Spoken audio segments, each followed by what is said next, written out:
بسم اللہ الرحمن الرحیم۔ السلام علیکم دوستو، یہ نبی کا فرمان ہے، نبی کی حدیث ہے، اور ہمارے نبی نے حضرت علی کو یہ چیزیں بتائی تھی۔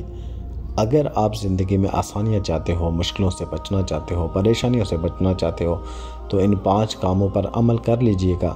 جب آپ شام کو بستر پر سونے جائیں تو یہ 5 کام کر لیا کریں۔ انشاءاللہ زندگی کیسے بدلتی ہے، لوگ آپ خود حیران ہو جائیں گے۔ زندگی میں اتنی ترقی ہوگی، آپ خود حیران ہو جائیں گے۔ نمبر 1، جب شام کو بستر پر سونے جایا کریں تو 4 مرتبہ سورہ فاتحہ پڑھ لیا کریں، یعنی کہ 4 مرتبہ الحمد شریف پڑھ لیا کریں۔